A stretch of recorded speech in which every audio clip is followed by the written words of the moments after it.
محمد رضوان صاحب، آپ پرویز مشرف کو حقیقی طور پر ایک عظیم لیڈر تسلیم کرتے تھے جنہوں نے 3 نومبر کو پورے ملک میں ایمرجنسی نافذ کر دی، آئین کو معطل کر دیا، سپریم کورٹ کے چیف جسٹس کو دوبارہ برطرف کر دیا، ججوں کو گھروں میں نظر بند کر دیا۔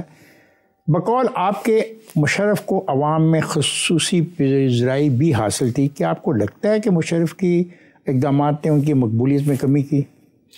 مشرف صاحب کے اقدامات نے یقیناً ان کی مقبولیت میں بھی کمی کی۔ مشرف صاحب کے اقدامات کے اندر غلطیاں بھی تھیں۔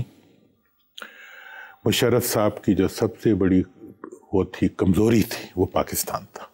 جب وہ کہتے ہیں کہ بھگٹی کو کہ تمہیں پتہ بھی نہیں لگے گا کہ تمہیں مارنے کے لیے کہاں سے کچھ آئے گا، دیکھیں تو ابھی بھی بہت کچھ ہو رہا ہے، ابھی بھی اس کو چھوڑیں، کیا ہو رہا ہے؟ We are talking about a person and your love for him. دیکھیں غلطی سے پاک کون سا انسان؟ What he wanted to convey, غلطی سے پاک کون سا انسان؟ آئی ایگری، جو وہ کنوے کر رہے تھے وہ غلط تھا، میں حقیقت بتا رہا ہوں، وہ غلط تھا، ملک کو نقصان ہو۔ اور ان کو جب اس کے لیے تیار کیا جاتا تھا تو پاکستان دکھایا جاتا تھا کہ جی پاکستان کا فائدہ ہے، پاکستان کے آج کے بھی وہی ایشوز ہیں جو اس وقت کے بھی تھے کہ جی یہ تو پاکستان کو چیلنج کیا جا رہا ہے، یہ پاکستان کی سالمیت کو چیلنج کیا۔ وہاں پہ آپ نہیں سمجھا پائے؟ نہیں سمجھا پائے بے شمار دفعہ۔ میں تو آپ کو میں بتا رہا ہوں کہ میں جب ڈیرہ ادھر بگٹی گیا پورا وفد لے کے، اور وہاں جا کے جب بگٹی صاحب نے اتنا پیار دیا، مطلب اپنے ساتھ مجھے لے گئے، الگ کمرے میں بٹھایا، مشاہد صاحب کے بارے میں بڑی مثبت باتیں کی انہوں نے، اور لوگوں کے بارے میں بھی، he had a very good feeling, اور بہت سا ہم نے فاصلہ کور کر لیا۔ لیکن کچھ سازشیں ایسی تھیں، جب کچھ سازشیں ہونی ہوتی ہیں تو وہ ہو جاتی ہیں، ہم کچھ بھی علی دورانی مجھے بتانا پسند کرو گے کہ کراچی میں افتخار چودھری کو روکنے کے لیے جو قتل عام ہوا یہ کیا تھا؟ دیکھیں جی، یہ قتل عام جب ہو رہا تھا تو مجھے ساری اطلاعات آ رہی تھیں، میں سخت بے چین تھا، اور اسی شام کو پنڈی میں اسلام آباد میں ڈی چوک کے اوپر جلسہ رکھا گیا تھا جس میں تمام قائدین ہماری جماعت کے خطاب کر رہے تھے۔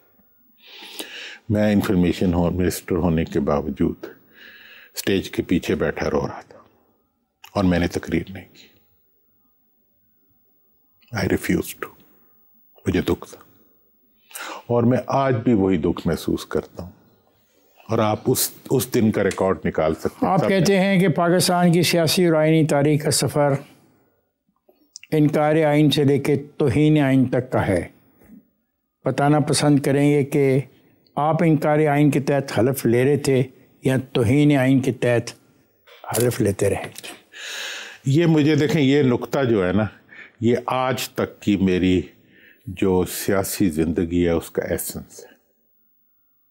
میں سمجھتا ہوں کہ 71 تک پاکستان، مغربی پاکستان کی اقلیت نے، مغربی پاکستان کے وڈیروں نے، تنخواہ دار اور لینڈڈ وڈیروں نے آئین نہیں بننے دیا، کیونکہ آئین بنتا تو مشرقی پاکستان کی مرضی کا بنتا، اور 71 کے بعد انہوں نے فٹافٹ آئین بنا دیا، اور جس دن بنایا اسی دن اس کو توڑ دیا، اور آج تک پچھلے 54 سال سے توہین آئین کا وہ سفر ہے جو 2 خاندان یا پورا ملک اور سیاستدان مل کے کر رہے ہیں۔ اس توہین آئین کے تحت بھی آپ نے آئین کا حلف کئی مرتبہ اٹھایا۔ میں آپ سے سوال کر رہا ہوں تو پھر آپ کو آئین کا حلف نہیں اٹھانا چاہیے تھا؟ میں 2012 سے آج تک، ٹھیک ہے نا جی، دیکھیں میں ایک ڈیولپنگ انڈیویجول ہوں، میں کوئی ایک ضدی اور کٹ قسم کا دماغ میں بنے ہوئے ایک فریم میں فٹ آدمی نہیں ہوں۔ میں ہر وقت مطالعہ کرتا ہوں، شرمندگی محسوس کرتا ہوں اپنی غلطیوں پہ، اور شرمندگی محسوس کرتا ہوں اپنے ملک۔ کتنی دفعہ آپ نے حلف اٹھایا، کتنی دفعہ آپ نے شرمندگی محسوس کی؟ دیکھیں جی، حلف جب سے میں نے اٹھایا 2011 کے بعد سے، جب میں نے یہ سٹولن ایسٹ ریکوری کا انیشیٹو لیا، اور تمام ریسرچ کے نتیجے میں اس نتیجے پہ پہنچا کہ اس ملک کی جو بدقسمتی ہے وہ اس ملک کے وہ حکمران ہیں جو عوام کی مرضی سے نہیں آتے، بلکہ عوام کی مرضی کے اوپر سے پولیس کی اور اتھارٹی کی جیپیں گزار کے آتے ہیں۔ تو اس دن سے میں نے پھر میرا یہ شوق کہ میں کوئی عہدہ لوں، وہ مر گیا. تو مطلب ہے کہ you don't believe in the present constitution, in the present I don't believe in the handling of present constitution. Do you believe in the constitution? جی میرے خیال میں آج کی میری زندگی کا جو ایسنس ہے وہ ملک کی بقا، آئین اور عوام کے احترام. You believe in the 1973 I آئین? believe in it. Okay, now my next question is this. کیا 1 یونٹ کے خاتمے کے بعد بہاولپور کو اس کی سابقہ حیثیت پہ بحال نہیں کر دینا چاہیے تھا؟ کیا آپ اس کی جدوجہد میں عملی طور پہ شریک ہوئے؟ آپ بہاولپور کو علیحدہ صوبہ کا درجہ بنانے کے حامی تھے؟ میں یہ سمجھتا ہوں کہ بہاولپور صوبہ تھا. بہاولپور کے ساتھ میں وہ آئینی ڈاکومنٹس دکھا سکتا ہوں. بہاولپور کے ساتھ یہ وعدہ تھا کہ جب 1 یونٹ ختم ہوگا تو یہ وعدہ صرف بہاولپور کے ساتھ تھا کہ باقی ریاستوں کے ساتھ بھی؟ 2 ریاستوں کے ساتھ. دوسری ریاست کون سی؟ خیرپور اور بہاولپور کے ساتھ یہ وعدہ تھا. اور 1954 کے ڈرافٹ کانسٹیٹیوشن کو کسی نے پڑھا ہی نہیں، اس پہ تو پورا پروگرام کریں آپ. ڈرافٹ کانسٹیٹیوشن کے اندر لکھا ہوا ہے یہ سب کچھ، اور وہ آئین اس لیے لاگو نہیں ہونے دیا گیا کہ اس میں مشرقی پاکستان کو اس کی آبادی کے مطابق سیٹیں دی گئی تھیں. اس میں سینٹ تھا، اس میں مغربی پاکستان میں صوبے تھے. بہاولپور صوبہ تھا، اس میں خیرپور صوبہ تھا، سندھ صوبہ تھا، بلوچستان، پنجاب اور یہ جو تھا خیبر پختونخوا جو اس کا NWFP تھا، یہ تمام موجود تھے.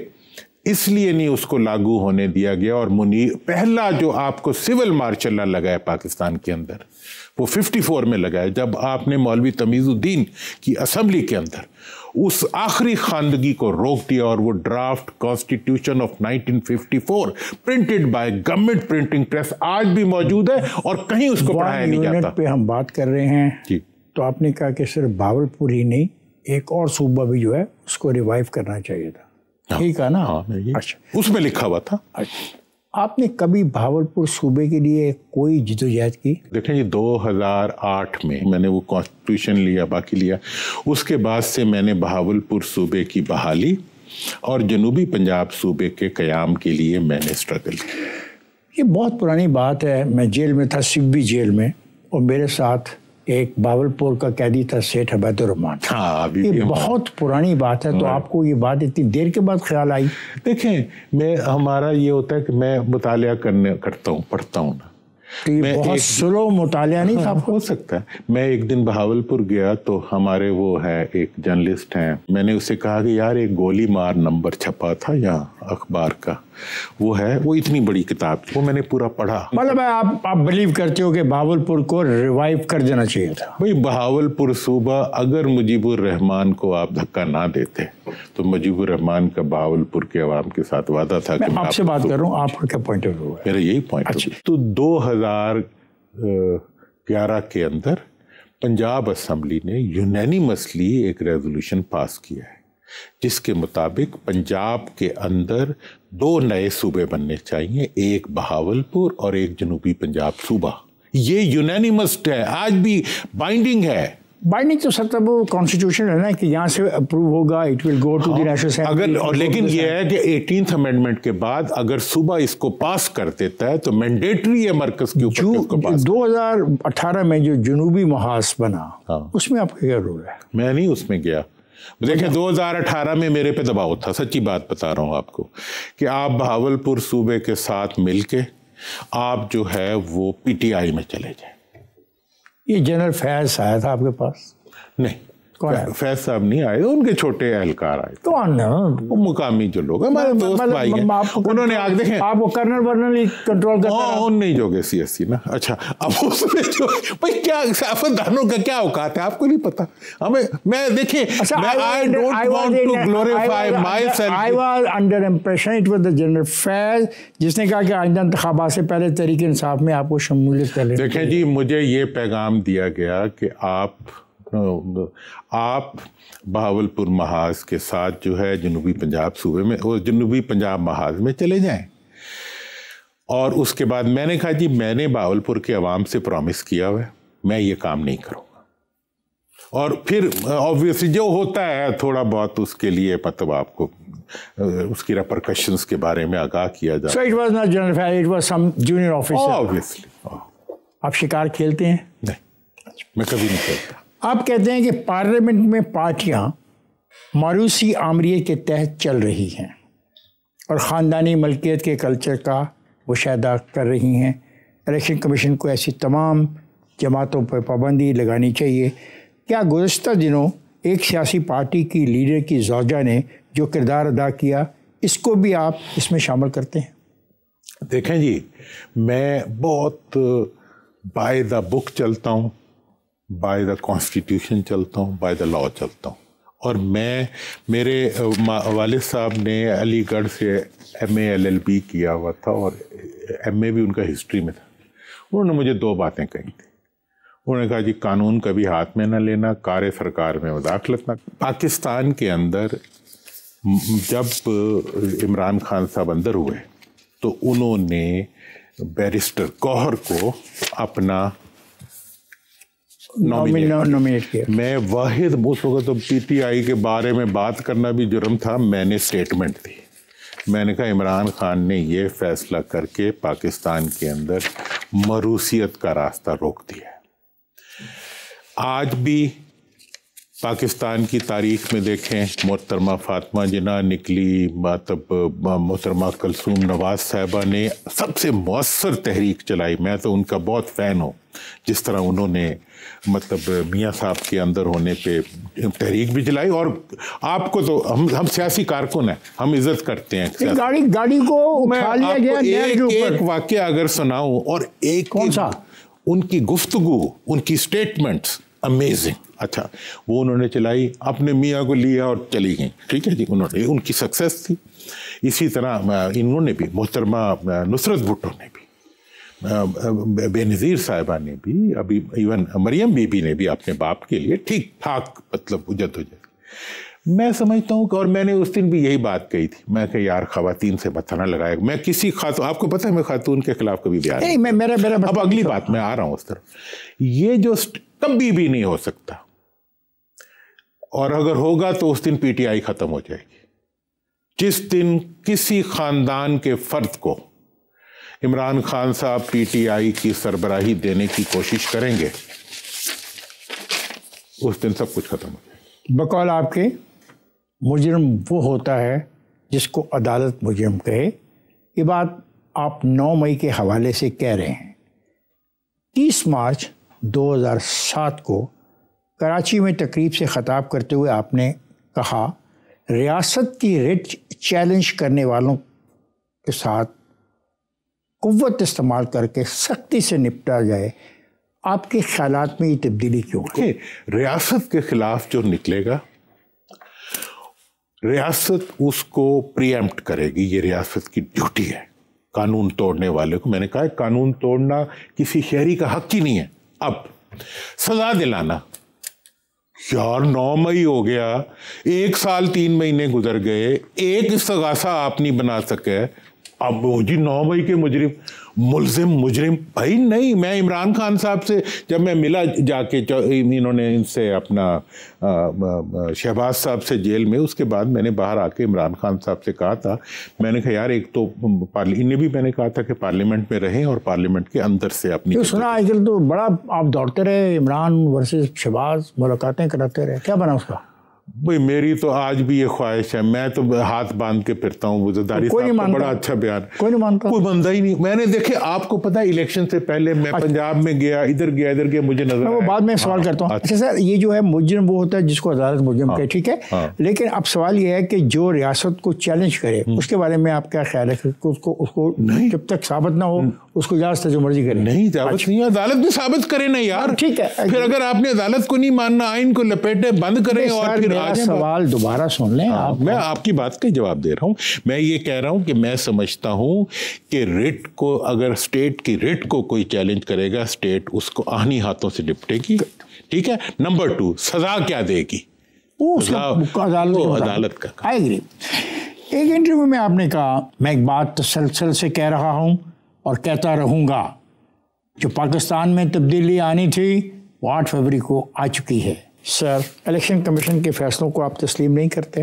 جب ایسی صورتحال پیدا ہو جائے تو آئین اس کا راستہ بتاتا ہے، کیا الیکشن ٹریبونل اس مسئلے کا حل نہیں؟ دیکھیں، پاکستان کے اندر 2 پارلیمنٹس ہیں. ایک ہے پارلیمنٹ الیکٹڈ اور ایک پارلیمنٹ آف پبلک. میں پبلک اسمبلی کو بھی اسمبلی سمجھتا ہوں. Obviously. آپ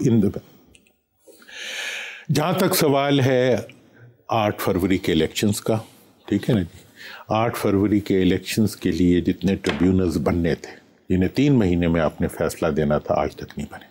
آپ مانتے ہیں نا اس کا حل الیکشن ٹریبیونل کے پاس ہے؟ بالکل. دیکھیں میں یہ سمجھتا ہوں کہ الیکشن پروسیس کو ڈیو پروسیس سے ہونا چاہیے نمبر 1. لیکن اگر اس ملک کے عوام کے ساتھ اتنا بڑا دھوکہ ہو کہ وہ دھوکہ الشمس ہو، تو میں پھر حکمرانوں کو، میری بات سن، حکمرانوں کو مشورہ دوں گا کہ عوام سے پنگا نہ لو. کیا آپ کو لگتا ہے کہ حکومت اپنا سب سے بڑا چیلنج عدلیہ کو سمجھتی تھی، جس کی بنا پر 26ویں آئینی ترمیم ہوئی؟ آپ کیوں کہتے ہیں کہ 26ویں آئینی ترمیم آئین میں فٹ نہیں ہو سکتی؟ درانی صاحب، آئینی ترمیم کا ایک طریقہ کار کانسٹیٹیوشن میں طے کیا گیا.